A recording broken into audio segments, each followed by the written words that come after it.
হসপিটালে এত কড়াকড়ি সিকিউরিটি থাকার মধ্যে দিয়েও সকলের চোখে ফাঁকি দিয়ে নার্সের ছদ্মবেশ ধারণ করে কোয়েল এবার নিজের বুদ্ধি খাটিয়ে নীলুকে সকলের সামনে থেকে বের করিয়ে নিয়ে যেতে সফল হলো। হ্যাঁ বন্ধুরা, ভিডিওতে লাইক দিয়ে দেখতে থাকুন। কোয়েল বাহিরে টাইট সিকিউরিটি দেখে ভয় পেয়ে বলতে থাকে যে নীলাঞ্জনা, এরকমভাবে তুমি যদি বের হও তাহলে কিন্তু যখন তখন তুমি ধরা পড়ে যেতে পারো, কিন্তু আমাদেরকে এই সকলের চোখে ধুলো দিয়ে তোমাকে এখান থেকে বার করতে হবে। তার জন্য একটাই মাত্র উপায় অবশিষ্ট আছে, সেটা হলো তোমাকে যে করেই হোক না কেন হসপিটালের কোনো স্টাফের ছদ্মবেশ ধারণ করতে হবে। এই কথা বলা মাত্র নীলুর কাছে আসা নার্সকে অজ্ঞান করে কোয়েল তারই ড্রেস নীলুকে পরে আসতে বলে নীলুকে নার্সের ছদ্মবেশ ধারণ করে যখন পুলিশদের চোখ ফাঁকি দিয়ে সেখান থেকে বের করিয়ে নিয়ে যায়, তারপর মুহূর্তেই অফিসার রেজিনা খাতুন এসে যখন নীলাঞ্জনা খোঁজ করতে থাকে, ঠিক সেই মুহূর্তে নীলাঞ্জনাকে জায়গায় না দেখে অফিসার রেজিনা খাতুন বলতে থাকে অফিসারদেরকে জিজ্ঞেস করে যে নীলু কোথায়, তোমরা এখানে কি কাজে ছিলে? নীলুর উপরে 24 ঘন্টা তোমাদেরকে নজর রাখতে বলা হয়েছিল, তোমরা কি করেছিলে বলো তো?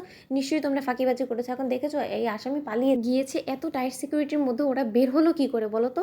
ও নিশ্চয়ই একা বের হয়নি, ওকে সহযোগিতা করার জন্য কেউ না কেউ তো অবশ্যই এখানে ছিল, তাতেও তোমরা কোনো মতে সন্দেহ করোনি?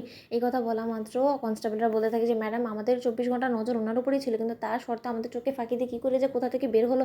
এই কথা বলা মাত্র অফিসার রেজিনা খাতুন বলতে থাকে যে তোমাদের সব কটাকে যদি আমি কাজ ছাড়া না করেছি তারপরে তোমরা দেখিয়ে নিও, এখন যখন কোর্ট আমাদেরকে কোয়েশ্চেন করবে তখন আমরা এটার কী উত্তর দেবো? এই কথা বলা মাত্র যখন রাই এসে বলতে থাকে যে ম্যাডাম কী হয়েছে, আপনি এরকম চিৎকার চেঁচামেচি শুরু করে দিয়েছেন কেন বলুন তো? তখন অফিসার রেজিনা খাতুন সূর্য রায় সকলকে বলতে থাকে যে দেখুন আপনার বোন মানে নীলাঞ্জনা এখান থেকে পালিয়েছে, কিন্তু আমার দীর্ঘ বিশ্বাস ও বেশি দূর পালাতে পারবে না, আর ওকে এখান থেকে পালানোর জন্য কেউ না কেউ অবশ্যই সহযোগিতা করেছে, কিন্তু সেই ব্যক্তিটাকে সেটাকে আমাদেরকে খুঁজে বার করাতে হবে। আর তার থেকেও বড় কথা, সানি তো এখন কাস্টাডিতে আছে, সানি নিশ্চয়ই এই বিষয়ে কোনো রকম কোনো সহযোগিতা করেনি, অন্য কেউ আছে যে কিনা আড়ালে দাঁড়িয়ে আপনাদের বিরুদ্ধে ষড়যন্ত্র করছে, আর সেই মানুষটাকে খুঁজে বার করার জন্য আমাদের হসপিটালে সিসিটিভি ফুটেজ চেক করতে হবে। এদিকে হসপিটালে সিসিটিভি ফুটেজ চেক করা মাত্রই হঠাৎ করে গা ঢাকা দেওয়া যখন একটা মহিলা নজরে পড়ে, ঠিক সেই মুহূর্তে রাই বলতে থাকে যে এই মহিলাটাকে বড্ড বেশি চেনা চেনা লাগছে, কিন্তু কে সেটা আমি কোনো মতেই মনে করতে পারছি না এই মুহূর্তে। ওদিকে অফিসার রেজিনা খাতুন বলতে থাকে যে রাই যে করেই হোক না কেন তুমি নিজের ব্রেনে একটু প্রেশার দিয়ে হলেও এই কথাটা বের করো যে এই মানুষটা কে, তুমি কি তাকে চেনো, কোথাও দেখেছো, তার সাথে কখনো তোমার আলাপ হয়েছে? তখন রাই বলতে থাকে যে ম্যাডাম আমার সাথে খুব ভালোভাবেই আলাপ হয়েছে, আর এই মহিলাটাকে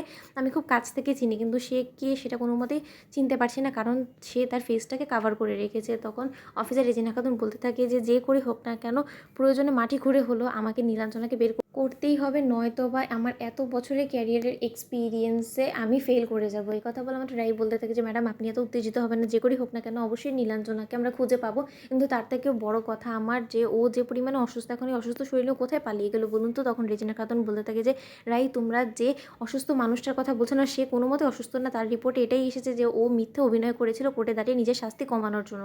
তো বন্ধুরা, ভিডিওটি ভালো লেগে থাকলে অবশ্যই লাইক এবং শেয়ার করে সাবস্ক্রাইব করতে ভুলো না।